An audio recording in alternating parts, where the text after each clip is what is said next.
Shalom, jumpa kembali di dalam program Bible Study Online CK7. Saya Pendeta Markus Simanjuntak. Hari ini akan menolong kita semua untuk belajar dari Mazmur 42, kerinduan kepada Allah. Kita percaya bahwa dengan mempelajari firman secara teratur setiap hari, satu pasal dan mendapat penjelasan, kita akan bertumbuh memahami dan juga membangkitkan kerinduan kita semakin mencintai Tuhan, mengenal Dia, mengenal kehendak ilahinya. Mari pada hari ini, saya mau mengajak kita semua sebelum kita belajar tentang kerinduan akan Tuhan, kita bangkitkan dulu hasrat kita, menyembah Dia. Ungkapkanlah betapa rindunya kita kepada Tuhan pada hari ini. Terpujilah Engkau, Bapa. Kami rindu akan hadirat-Mu. Bukan hanya pribadi, tapi bersama-sama sebagai orang percaya. Kami naikkan syukur kami kepada Engkau. Haleluya. Hanya Engkaulah kerinduan kami. Allah yang sanggup memuaskan hasrat kami yang suci. Haleluya.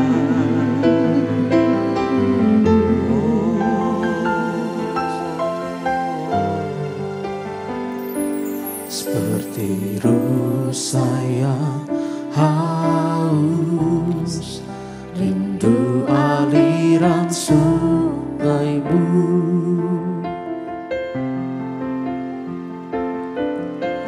Hatiku tak tahan menunggu-Mu.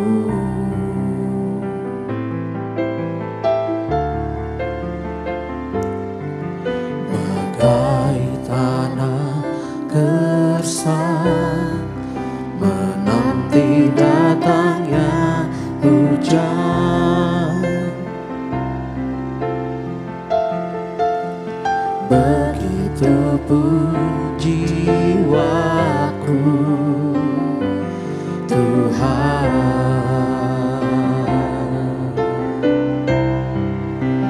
Hanya Engkau, pribadi yang mengenal hatiku,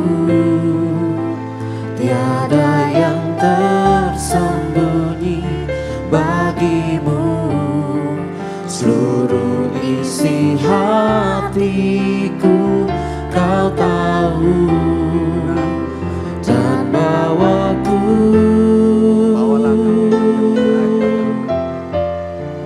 untuk lebih dekat lagi padamu,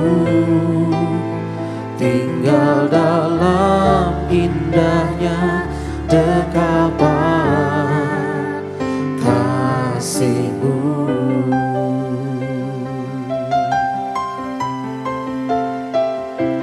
Seperti rusa yang haus, rindu aliran sungai-Mu.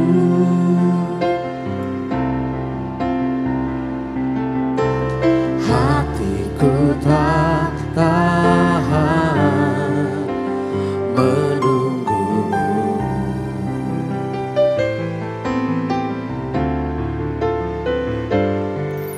Bagai tanah gersang menanti datangnya hujan,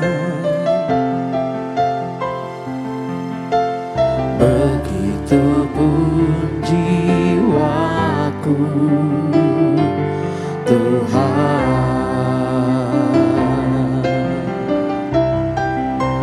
Hanya Engkau, pribadi yang mengenal hatiku, tiada yang tersembunyi bagi-Mu.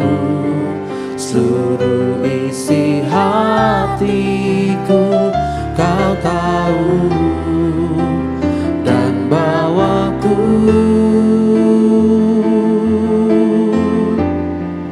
untuk lebih dekat lagi padamu, tinggal dalam indahnya dekapan kasih-Mu.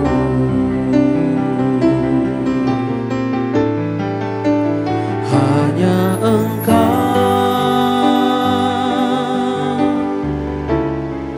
pribadi yang mengenal hatiku, tiada yang tersembunyi bagi-Mu. Seluruh isi hatiku Kau tahu, dan bawaku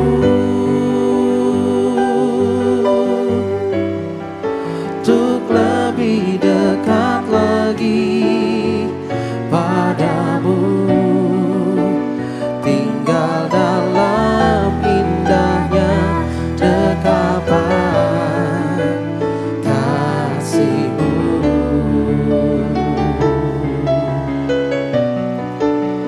Tinggal dalam indahnya dekapan kasih-Mu.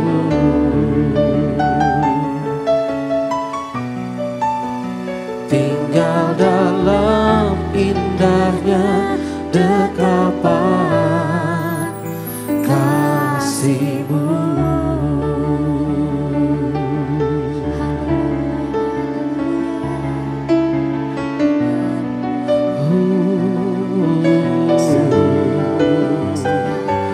Kami mau diam dalam hadirat-Mu,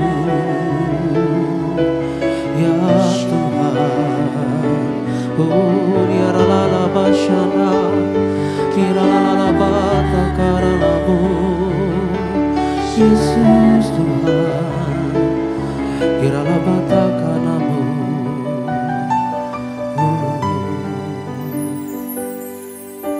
Satu hal yang ku rindu, berdiam di dalam rumah-Mu. Satu hal yang ku pinta, menikmati bait-Mu Tuhan. Satu hal yang ku rindu, berdiam di dalam rumah-Mu. Satu hal yang ku pinta, menikmati bait-Mu Tuhan. Lebih baik satu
hidup dan menikmati semua kemurahan-Mu,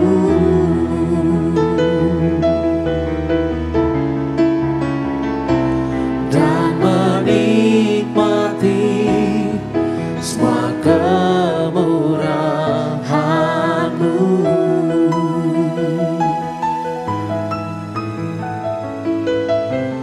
dan menikmati semua kemurahan-Mu.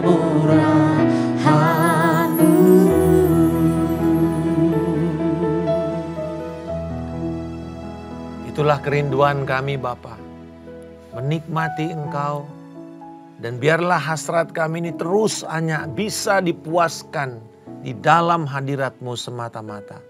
Mari Roh Kudus, terangilah firman-Mu pada hari ini melalui hamba-Mu, supaya kami bisa membangun kerinduan kami akan Tuhan yang benar. Di dalam nama Yesus kami mengucap syukur. Amin.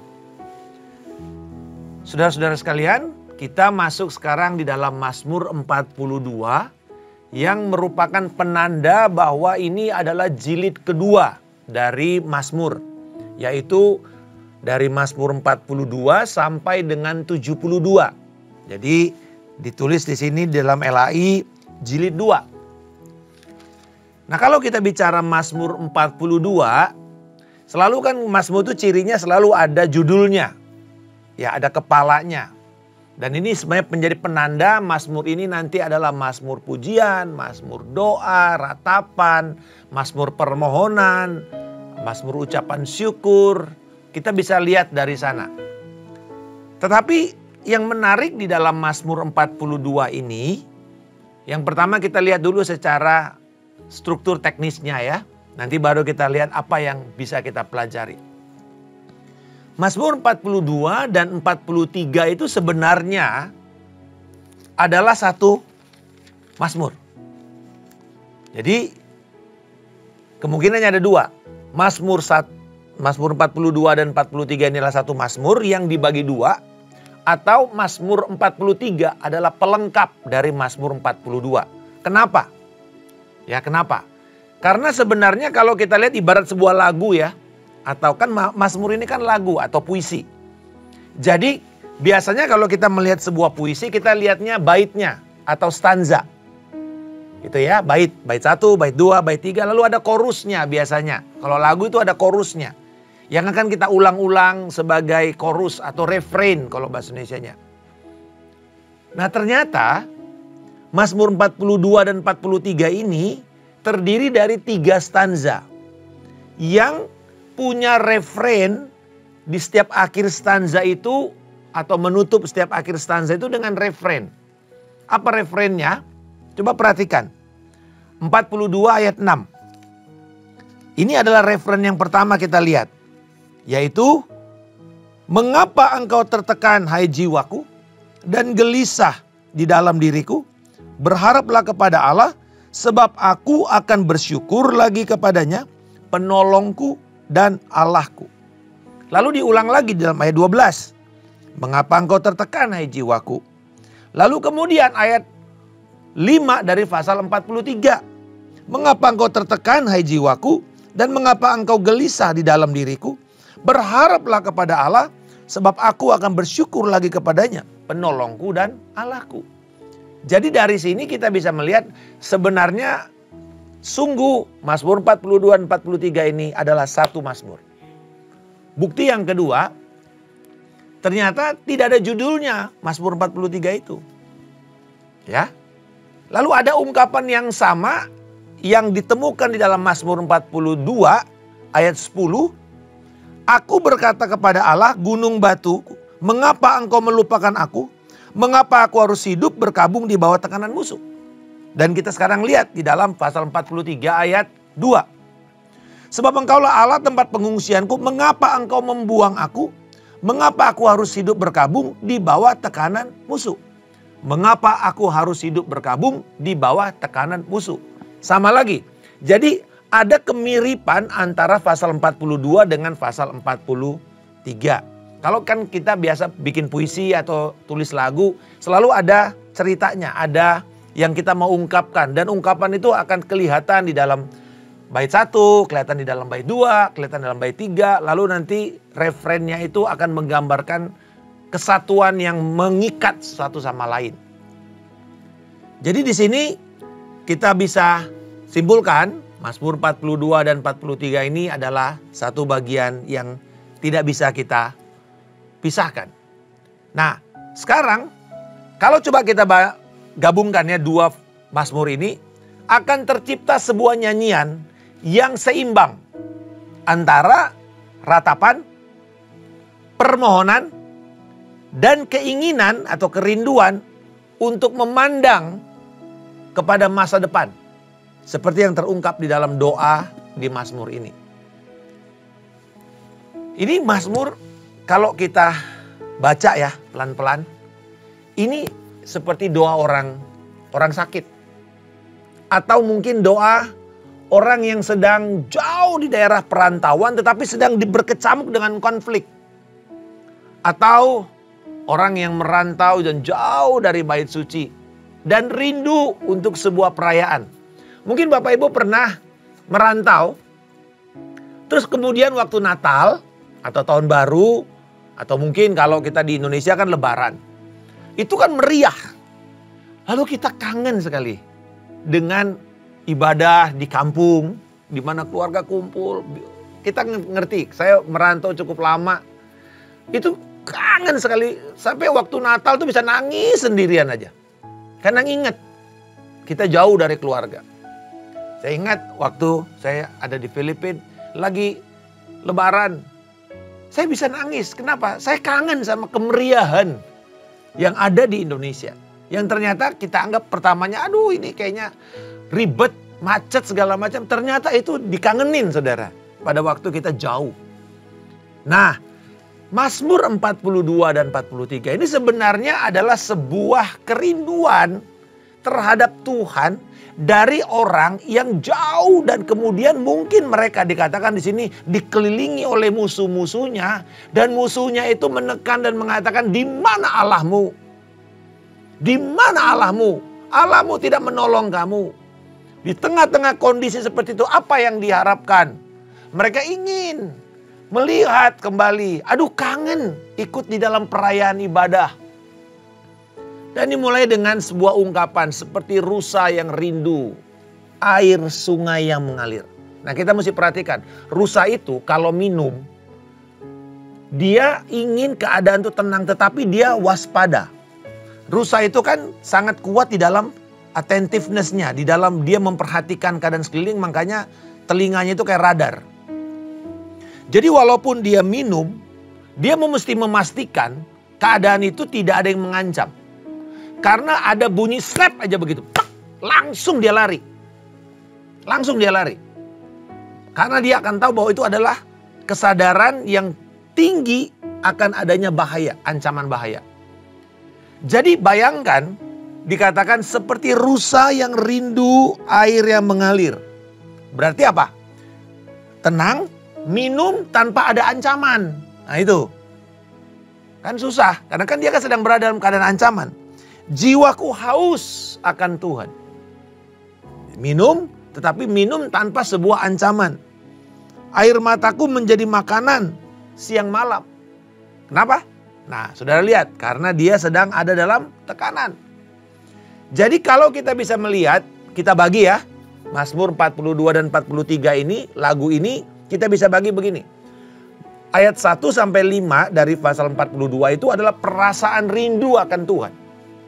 Seperti rusa rindu akan sungai, demikianlah jiwaku rindu akan engkau. Jadi ungkapan kerinduan Tuhan, kerinduan akan Tuhan. Mazmur 42 ayat 6 sampai 12, pernyataan kerinduan akan bait suci, akan ibadah, akan perkumpulan raya. Jadi bukan cuma pribadi. Kalau yang 1 sampai 3 tadi itu, sampai 5 itu adalah ungkapan kerinduan pribadi, penyembahan pribadi. Tetapi ayat 6 sampai 12 penyembahan secara korporat. Gitu, rindu juga. Ya kan? Kalau kita sekarang ini, dulu waktu kita COVID, seneng ada ibadah online. Tetapi apa? Kita rindu ibadah ragawi itu. Cuman gak bisa. Kangen sekali. Makanya ketika ada kemungkinan terbuka, orang dengan was-was ya. Tetapi sebenarnya di satu sisi seneng. Dan saya merindukan itu. Tapi sayangnya banyak orang malah bablas. Justru ini yang gak sehat. Kita harus kembali membangkitkan kerinduan akan pertemuan raya. Ibadah ragawi, berkumpul secara korporat. Karena itu yang diinginkan, itu bentuk kerinduan dalam Mazmur 42 ini. Lalu 43 ayat 1-5 adalah keputusan untuk bersyukur dan berharap terhadap pertolongan Allah. Inilah doanya si pemazmur. Dan sebenarnya pemazmur ini kan adalah nyanyian pengajaran Korah. Berarti ini adalah nyanyian yang diperuntukkan kepada bangsa Israel. Apa yang bisa kita pelajari dari Mazmur ini? Yang pertama kita bisa melihat keinginan yang kuat untuk bertemu, berjumpa dengan Allah, membangun keintiman dengan Allah setiap saat. Sudahkah kita rindu? Seberapa rindukah kita kepada Tuhan setiap hari? Seberapa rindukah kita akan hadiratnya? Atau kita merasa Tuhan ada nggak ada bedanya. Bahaya. Seberapa besar kerinduan dan kepekaan kita akan kehadirannya. Untuk kita bisa merasakan kehadirannya setiap saat. Bangkitkan hasrat kita. Kalau hati kita sudah dingin, minta sama Tuhan. Tuhan, aku bertobat untuk hati yang dingin. Aku bertobat untuk roh yang agamawi. Melakukan segala sesuatu ritual, tapi sudah nggak ada lagi semangatnya di sana. Tidak ada lagi rohnya. Tidak ada lagi yang mendorong dia. Rindu. Kenapa saya mesti bertepuk tangan? Kenapa saya mesti meloncat? Kenapa saya mesti mengangkat tangan? Ya karena orang lain melakukan. Maka itu bukan lagi hasrat. Tapi sudah bentuk ritual. Tapi mari. Kita kalau di dalam ibadah kan gitu ya. Nggak perlu dipaksa. Ayo bangkit berdiri. Mau bangkit berdiri aja. Angkat tangan. Sembah. Kenapa? Karena itu adalah bentuk dari orang yang punya hasrat besar menyembah Tuhan. Bangun keintiman itu. Setiap pagi. Ya, saya mengatakan pagi demi pagi aku mempertajam pendengaranku untuk mendengar Tuhan. Hasrat untuk mendengar Tuhan. Pagi-pagi Tuhan, kata Daud, aku mempersiapkan mezbah korban bagimu. Dan aku menunggu-nunggu. Nah itu kan doa paginya. Aku menunggu-nunggu. Satu kerinduan Tuhan datang dan melawan. Yang pertama, keinginan yang kuat. Kita mesti bangkitkan itu secara pribadi individu. Tetapi juga kita mesti yang kedua, membangkitkan kepuasan kita hanya di dalam Allah dan hadirat Allah saja. Jauh dan terpisah dari Allah itu adalah sebuah rasa sakit, sebuah penderitaan. Berapa di antara kita yang kalau kita nggak kebaktian, oke-oke aja? Atau kita bilang, aduh senang, sayang banget ya aku hari ini nggak bisa ikut ibadah. Aku nggak bisa datang ibadah. Ada satu hal yang hilang. Ada satu hal yang kelihatannya nggak, hari itu belum komplit hidup kita. Berapa di antara kita yang membangun keinginan terus menerus? Ingat, ini bukan Daud yang menulis. Artinya ini untuk setiap orang. Jangan bilang, oh ya kan kalau dia tim penyembahan mah ya wajar dong. Enggak, ini setiap orang. Berapa di antara kita yang ketika jauh, ketika kita tidak bersama-sama di dalam ibadah ragawi, ada satu kerinduan, ada satu rasa sakit, penderitaan. Aduh kenapa ya kok aku gak bisa ikut ibadah. Seringkali ada sebuah pepatah yang mengatakan begini, kita tidak akan menghargai hal itu sampai dia hilang. Saya ngalamin waktu pendidikan militer 16 minggu gak bisa ibadah. rasanya setiap hari Minggu itu nangis walaupun kita mesti lari, mesti apa segala macam. Nangis karena aduh Tuhan aku rindu. Satu kali komandan mengatakan, kita pulang, hari ini latihan cepat, kalian bisa ibadah. Wah, saya langsung, walaupun jauh, masih pakai pakaian dinas, saya lari ke gereja. Kenapa? Rindu. Padahal waktu sudah mendekat, mungkin tinggal setengah jam lagi saudara. Tapi masih mendapatkan puji-pujian bagian terakhir. Betapa besar kerinduan saudara akan hadirat Allah. Yang ketiga menarik. Ada 22 kali kata Allah dan gelarnya disebutkan di dalam 2 Mazmur ini. Ini memperlihatkan Allah yang hadir di dalam setiap kondisi kita. Allah yang maha hadir.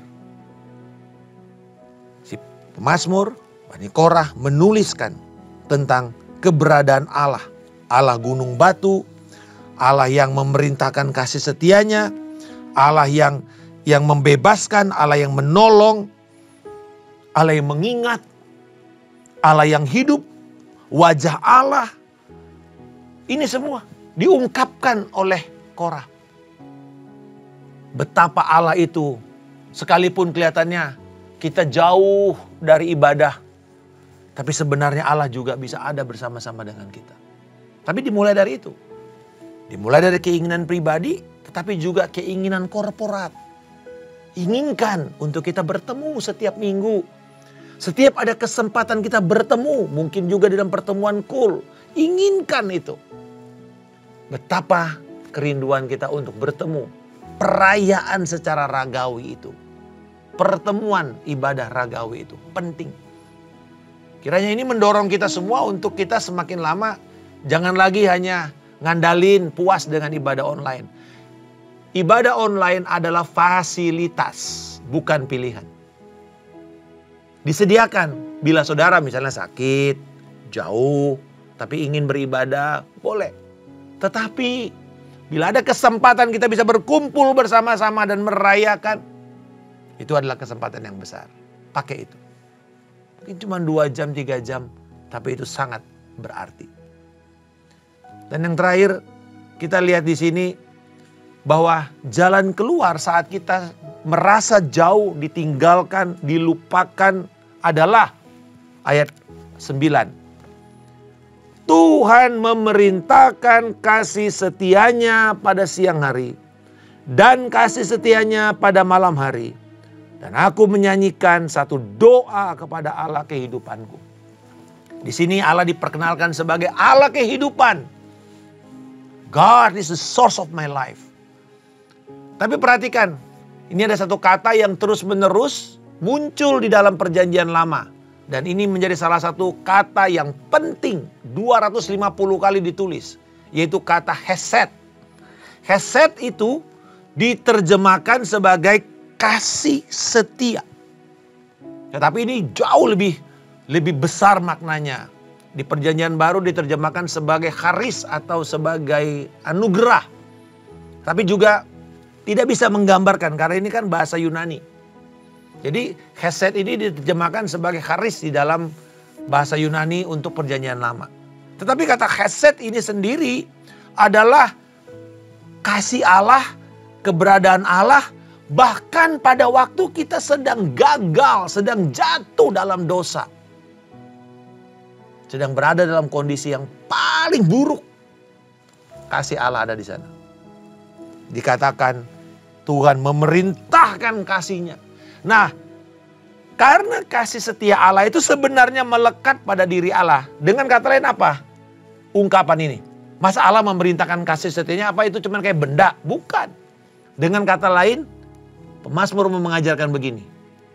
Pada waktu kamu mengalami kondisi sulit, Allah bergegas turun untuk menolong kita. Allah yang bergegas. Kekristenan bukanlah agama ritual yang mati, tapi sebuah relasi. Menyadari bahwa Allah itu hidup, Allah itu dekat, Allah itu bertindak, Allah itu berbicara kepada kita. Karena itu kerinduan kita akan Allah hanya bisa dipuaskan. Satu, dengan pengungkapan pribadi. Tapi juga pada waktu kita secara korporat, secara bersama-sama berkumpul di dalam bait suci. Berkumpul di dalam rumah Tuhan. Kalau sekarang berarti berkumpul di tengah-tengah ibadah perayaan hari Minggu atau ibadah perayaan kelompok. Mungkin ibadah wanita hari Selasa atau mungkin youth hari Sabtu. Kapanpun ibadah kul, mari kita berkumpul. Penyembahan korporat penting karena ini merupakan sebuah bentuk perayaan, celebration. Makanya kita bilang ibadah raya. Sebuah celebration. Sebuah ungkapan di mana ada sukacita, ada sorak-sorak, ada tepuk tangan, ada loncak kegirangan, ada pujian pengagungan. Ada suara yang rame.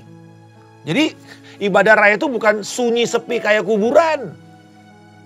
It's a celebration. Tetapi bukan cuma celebration. Ibadah raya juga merupakan sebuah kesaksian. A testimony to the world. Ini loh orang yang dibebaskan itu seperti ini.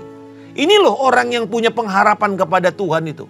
Di tengah-tengah kesulitan mereka bersorak, mereka memuji, mereka bersaksi akan kebaikan Tuhan. Karena waktu kita puji-pujian kan kita apa? Kita memberitakan tentang siapa Allah.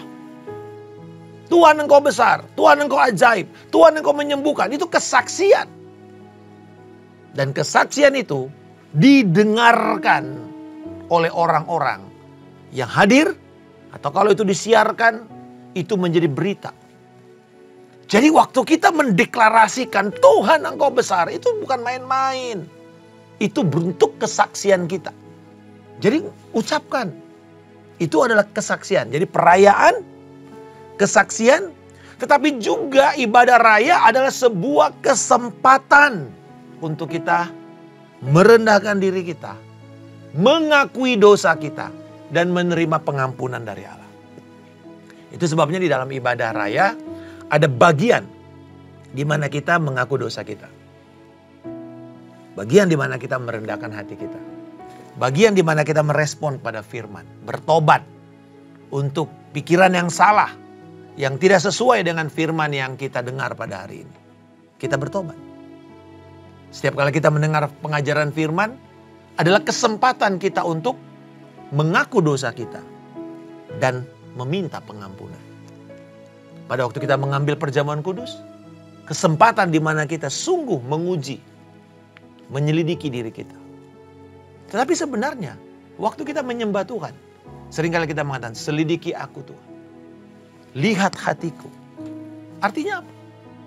Ini sebuah keinginan untuk mengatakan, Tuhan, tidak ada yang tersembunyi dalam Engkau. Kita bisa bermanis-manis muka di depan orang, tapi tidak bisa di depan Tuhan. Karena itu, daripada kita menyembunyikan dosa kita, dan dikatakan aku kalau menyembunyikan dosaku, aku tidak tenang. Itu seperti bara yang membakar tulangku. Marilah kita mengakui itu. Supaya hati nurani kita menjadi bersih. Tidak ada lagi kemunafikan. Perayaan, sebuah kesaksian, ibadah raya juga merupakan kesempatan kita memohon pengampunan dan pengakuan dosa di dalam Kristus Yesus yang telah menyelamatkan kita. Tetapi juga ibadah raya adalah kesempatan kita untuk mengingat akan kesetiaan Tuhan di masa lalu. Dan memohonkan kuasa dari Roh Kudus menguatkan kita menghadapi segala tantangan sekarang. Serta yang ketiga, menerima dan membangun pengharapan kita akan masa depan di mana Kristus akan datang untuk kedua kalinya. Jadi ibadah raya itu sebenarnya membangun konsep jemaat untuk satu, hidup mensyukuri apa yang terjadi di masa lalu oleh Tuhan. Ada satu mazmur yang berulang-ulang mengatakan apa? Bersyukurlah kepada Allah dan janganlah lupakan kebaikan Tuhan. Dan itu bentuk frasa yang berulang-ulang. Kenapa? Karena ternyata mengingat akan kebaikan Tuhan itu sebuah kekuatan. Sebuah dasar di mana kita berpijak. Kalau Tuhan menolong saya di masa lalu, maka Tuhan akan menolong saya sekarang dan akan memelihara saya sampai kepada masa depan. Itu loh maksudnya. Jadi saudara-saudara, bedanya dengan orang dunia, kalau mengingat masa lalu, dia terperangkap dengan kemuliaan masa lalu. Hanya mengagung-agungkan masa lalunya. Sehingga ada bangsa yang gak suka dengan masa lalunya, hanya fokus seperti sekarang aja. Lupa sejarah. Presiden kita mengatakan jas merah, janganlah sekali-kali melupakan sejarah. Artinya, kita mesti belajar dari apa yang terjadi di masa lalu supaya kita tidak mengulangi kebodohan yang sama. Tetapi di masa sekarang, karena kita sudah belajar, kita belajar prinsip-prinsip. Rasul Paulus mengatakan, Tuhan menyediakan peristiwa di masa lalu supaya kita bisa belajar. Kenapa ada Ibrani 11 tentang perkara besar yang Tuhan kerjakan di masa lalu kepada bangsa Israel, kepada pribadi-pribadi, supaya orang yang pada hari itu, yaitu jemaat yang sedang mengalami aniaya. Dalam Ibrani 10 dikatakan mereka ini dimiskinkan, mereka dianiaya karena Kristus, karena iman mereka. Nah, kepada orang yang tertekan seperti ini, mereka perlu diingatkan apa yang Tuhan kerjakan di masa lalu. Tetapi juga supaya mereka menerima kekuatan. Dikatakan bahwa Roh Kudus memberikan kita kekuatan dengan segala kuasanya untuk membuat kita tabah melewati segala yang kita hadapi sekarang ini. Jadi kita punya perspektif yang benar tentang apa yang terjadi sekarang. Lalu kita melihat ada pengharapan di masa depan. Living expectantly. Hidup sambil menantikan rahmat Tuhan. Ada yang mengatakan orang boleh tahan tidak makan. Mungkin 3 hari atau 7 hari. Orang boleh tahan gak minum. Paling lama ya 72 jam. Kalau gak habis itu dehidrasi. Orang mungkin boleh tahan tidak menghirup udara. Tergantung bagaimana dia melatih dirinya. Mungkin 5 menit 10 menit. Tapi orang tidak akan tahan hidup tanpa harapan. Makanya kita sebut sebagai putus asa, putus harapan. Apa wujud orang putus harapan? Bunuh diri. Jadi orang tidak bisa hidup tanpa harapan. Dan harapan itu kan bicara ke depan. Nah saudara-saudara, kita tidak sekedar di sini. Ada masa depan kita yang jauh gilang gemilang. Di mana ngengat dan karat tidak bisa merusak apa yang Tuhan sudah jadikan kepada kita. Kehidupan dan harta mulia itu. Tapi juga di sana tidak ada pencuri yang bisa mencurinya. Marilah kita hari ini menyadari pada waktu kita menyembah Tuhan, waktu kita beribadah, ibadah raya, kita mengingat akan perkara Tuhan di masa lalu yang begitu menolong kita. Dan sekarang semua persoalan kita ini Tuhan berikan kita kekuatan dan kita berharap akan apa yang Tuhan akan nyantikan. Supaya kemudian ketika Tuhan datang, dia akan mengatakan, baiklah engkau, hambaku yang baik dan setia. Marilah masuk ke dalam kebahagiaan Tuhan. Kami bersyukur Bapa pada saat ini. Biarlah kiranya engkau menguatkan kami. Kerinduan kami akan Tuhan. Kami menyadari bahwa kami tidak bisa jauh dari Tuhan. Dan hanya engkaulah Tuhan yang memuaskan hasrat kami. Hanya engkaulah Tuhan yang bisa menjawab kerinduan hati kami. Dan kami juga berdoa, ampuni kami bila kami tidak memperdulikan pertemuan raya, ibadah raya. Tapi hari ini kami menyadari bahwa itulah sebuah kesempatan kami bisa merayakan, bersaksi. Kami bisa menerima pengampunan dan melepaskan pengakuan dosa kami. Kami juga bisa menerima Tuhan kesaksian akan karya Kristus di masa lalu. Dan kuasa Roh Kudus untuk memberikan kami kekuatan di masa sekarang. Dan pengharapan akan kedatangan Kristus yang memberikan rahmat untuk hidup kekal di masa depan. Pada kiranya engkau memberkati setiap kami Tuhan. Menguatkan setiap kami Untuk kami berlomba-lomba untuk membangun kerinduan kami akan Tuhan secara pribadi maupun secara jemaat. Di dalam nama Tuhan Yesus Kristus kami berdoa dan mengucap syukur. Haleluya. Amin. Tuhan memberkati. Shalom, sampai bertemu esok hari.